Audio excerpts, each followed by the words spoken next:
Hindi sila nagkamali. Putang ina, papatayin ko talaga yung magagawang.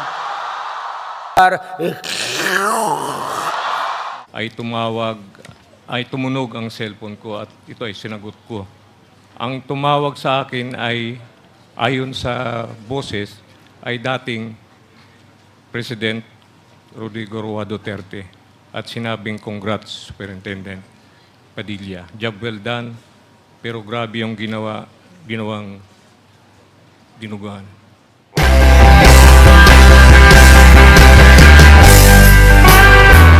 And the first to ask and propound question is our Senior Deputy Speaker, Congressman Aurelio Dong Gonzales. You are recognized.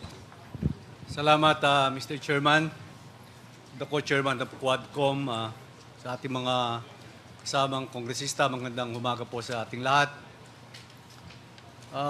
Ito po'y pagpapatuloy lang po dun sa aking pagtatanong nung nakaraan na hearing dito sa House of Representatives.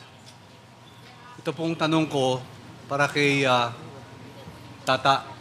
Tata, para sa inyo po to. Kumusta po kayo? Tata, kumusta po kayo? Mabuti naman po, sir. Pwede mong pakilis po yung ano mo para marinig namin maayos yung salita nyo. Mabuti naman po, Your Honor. Thank you.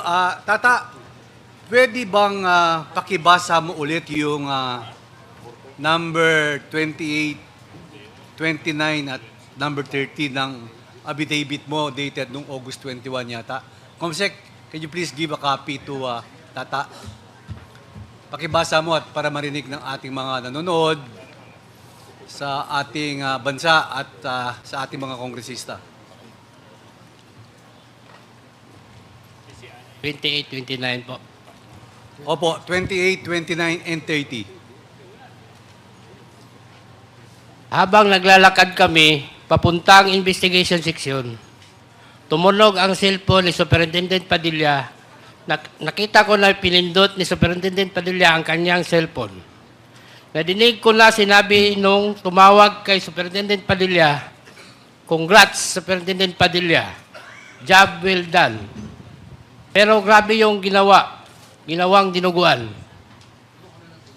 Alam ko na ang kausap ni Superintendent Padilla ay That is number 29 po. Number 29 po to, no? Sige po, tuloy po. Alam ko na ang kausap ni Superintendent Padilla ay si Presidente Duterte. Dahil pamilyar ang boses niya.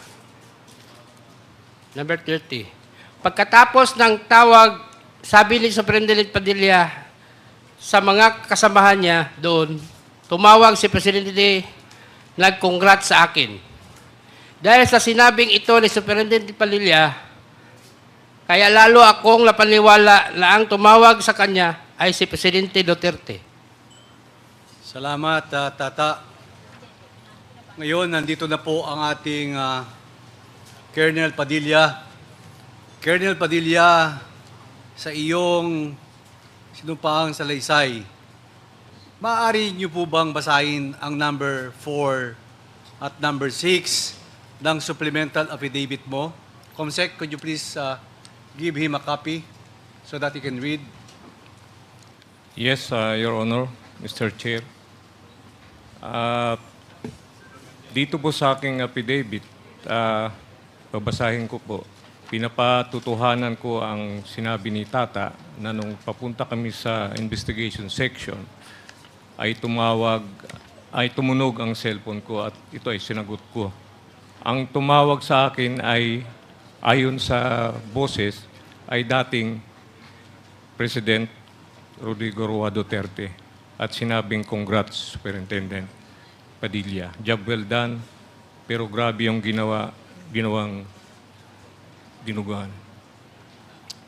So, Colonel Padilla, ngayon binasa mo yung sa yung salaysay na number 4 and 6. Ngayon, inaamin mo na ngayon na totoo ang mga sinasabi ni Leopoldo Tan alias Tata na tinawagan ka ni Presidente Duterte pagkatapos patayin ang tatlong Chinese.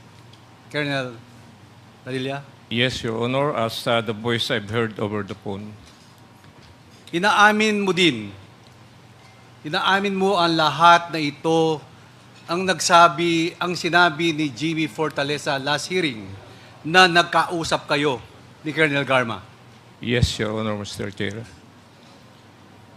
Inaamin mo din na nagkausap kayo ni Colonel Leonardo na sinabing papatayin nila ang tatlong Chinese national. Yes, Your Honor, Mr. Chair. Ngayon, meron akong huling tanong sa iyo, Colonel Padilla.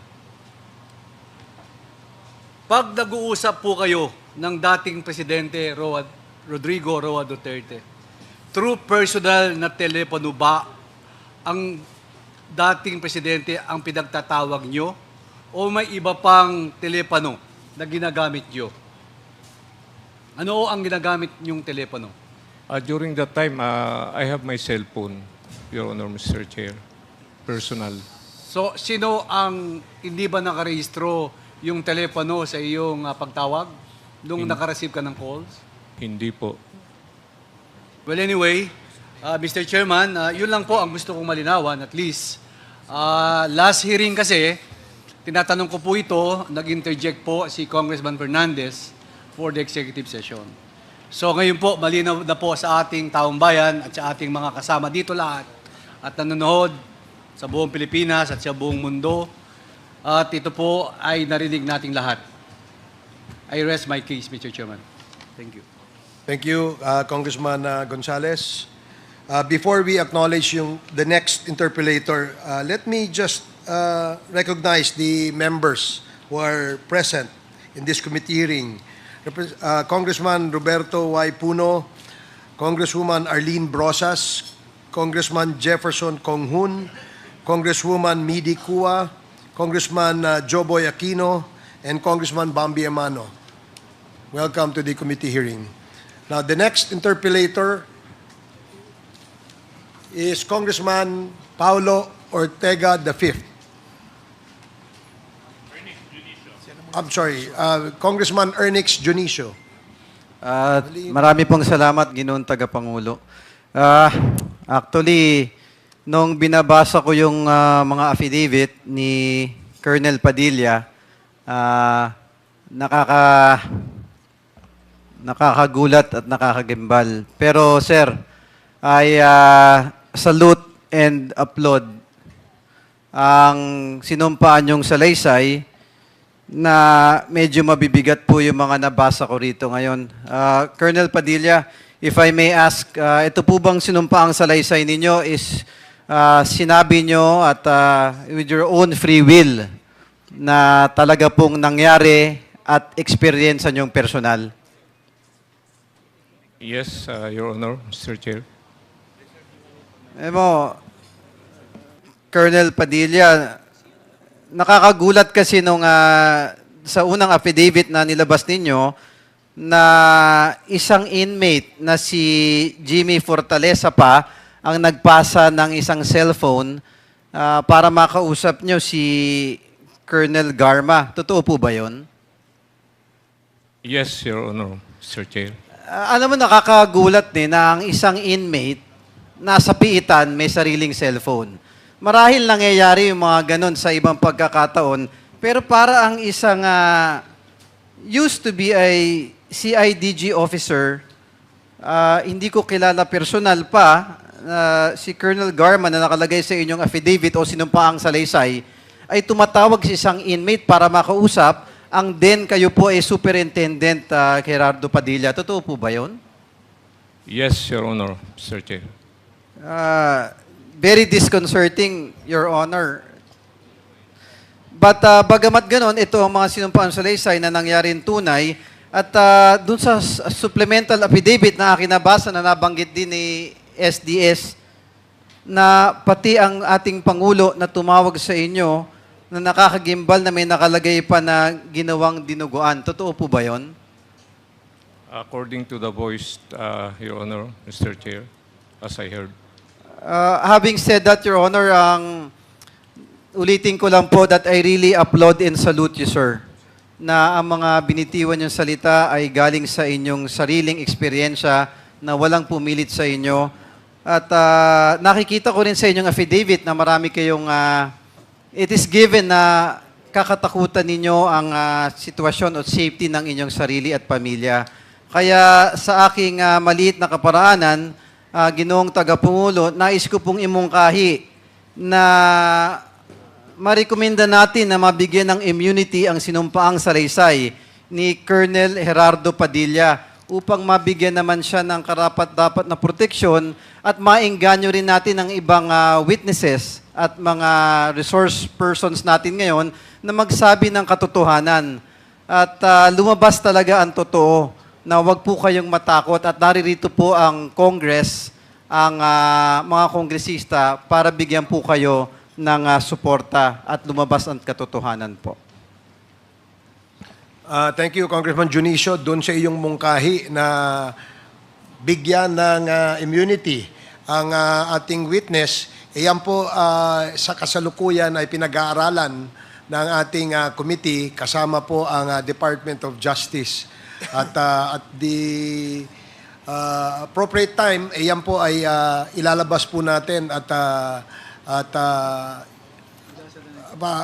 aaprubahan po ang inyong mungkahi. Maraming salamat, Congressman Junicio. Thank you, Mr. Chair.